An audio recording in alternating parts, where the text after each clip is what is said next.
झांसी मंडल के रागौल railway station पर मंडल rail प्रबंधक डीआरएम अनिरुद्ध कुमार ने आज अचानक औचक निरीक्षण किया। डीआरएम ने स्टेशन परिसर का निरीक्षण करते हुए टॉयलेट, बाथरूम, लाइट, साफ सफाई और पानी जैसी यात्री सुविधाओं की जांच की। उन्होंने स्टेशन में चल रहे कार्यों की प्रगति की जानकारी ली और संबंधित अधिकारियों को आवश्यक दिशा निर्देश दिए। निरीक्षण के दौरान स्टेशन मास्टर और रेलवे के अन्य अधिकारी एवं कर्मचारी भी उपस्थित रहे। जाकर तो इधर बंद की जो रहती है वो ना रहे बाइक में। और आप पूछिए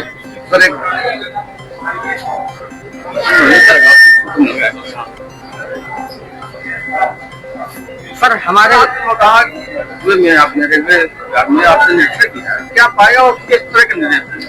देखिए, यहाँ पर ये स्टेशन जो हमारा खैरार भीम सिंह का जो रेल खंड है उसका बहुत महत्वपूर्ण स्टेशन होने जा रहा है। कई सारी आप देखेंगे निर्माण गतिविधियां यहाँ चल रही हैं। ये पुल बन रहा है, उस तरफ प्लेटफॉर्म पे काम चल रहा है, आगे एक लाइन पे काम चल रहा है। तो निरीक्षण करने का जो मेन मुद्दा था वो ये था कि कार्य की प्रगति कहाँ तक हुई, कार्य कब तक संपन्न होने की उम्मीद है। कुछ ऐसी चीजें थी जो मिली जिसमें जो वैसी नहीं होनी चाहिए, उसके बारे में निर्देश दिए गए हैं। थोड़ा बहुत कचरा भी इकट्ठा हो गया है, उसको भी हटाने के निर्देश दिए गए हैं। बट ये जो महत्वपूर्ण कार्य चल रहे हैं वो जल्दी से संपन्न हो ताकि ज्यादा से ज्यादा जनता को यहाँ का जो है लाभ मिल सके, इसलिए आज ये निरीक्षण किया है। सर हमारे यहाँ की रागौल की जनता ने 3 सवाल रखे हुए हैं। पहला तो यहाँ पे कोई स्थायी सफाई कर्मचारी नहीं है, और दूसरा 2 नंबर प्लेटफॉर्म में कोई भी शौचालय नहीं है, और तीसरा ये है कि जो हमारी ट्रेन आती है, अगर 2 नंबर पे ट्रेन आनी हो, अगर 1 नंबर की जगह खाली हो तो 1 नंबर पे आया जाए। इसका आपका क्या कहना है? ये तीनों सवाल अभी किसी न किसी तरीके से आपके यहाँ के जनप्रतिनिधि हैं, उन सब ने पूछा है। एक एक करके मैं जवाब दे देता हूँ। पहला सवाल पूछिए दोबारा। पहला सवाल सर ये है कि यहाँ पे स्थायी कोई सफाई कर्मचारी नहीं है। देखिए, ये व्यवस्था ऐसी है जो कि डिपार्टमेंटल सिर्फ कुछ चंद जगह ही बची है।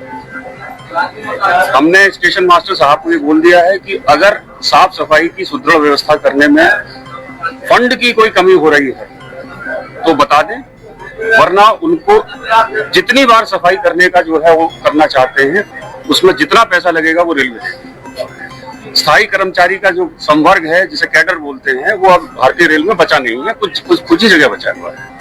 लेकिन सफाई हमारी प्राथमिकता है, इसलिए अगर उस सफाई को करने के लिए और निधि की आवश्यकता है तो किसी तरीके की कोई कोताही नहीं। सर दूसरा सवाल ये है कि प्लेटफॉर्म नंबर 2 पे कोई शौचालय नहीं। अभी थोड़ी बात हुई है, लोगों को कहना यह है कि अगर पे एंड यूज भी बन जाएगा तो लोग उसके लिए तैयार हो जाएंगे।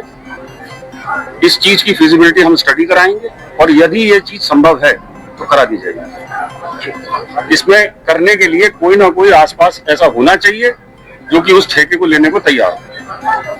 सर तीसरा सवाल ये है कि जो ट्रेनें आती है नंबर 2 पे, अगर प्लेटफॉर्म नंबर 1 खाली है तो उसमें खड़ी करवाया जाए, क्योंकि यहाँ पे बुजुर्ग लोगों को जाने में दिक्कत होती है। ये प्लेटफॉर्म नंबर 1 सिर्फ प्लेटफॉर्म नहीं है, ये एक लाइन भी है, और लाइन से संबंधित जो रेल संचालन के नियम है वो वर्तमान में ये नहीं अलाउ करते हैं कि हम सीधे 1 नंबर पे ले लें। लेकिन आप देख रहे हो वहां पे कुछ काम चल रहा है जी। जब वो काम खत्म हो जाएगा तब उस टाइम स्टेशन की स्थिति ऐसी आ जाएगी कि हम ये निर्णय कर सके कि 1 पे लेना है, 2 पे लेना है या 3 पे। ठीक है। नमस्कार, मैं धर्मेंद्र कुमार। आप देख सकते हैं हम इस समय महोदय के रेलवे स्टेशन में खड़े हैं, जहाँ पे मंडल के डीआरएम साहब का आगमन हो चुका है। कुछ ही क्षणों में डीआरएम साहब बाहर आएंगे और उनसे स्टेशन के बारे में और जनता जो यहाँ आती है उनके बारे में हम बात करते हैं।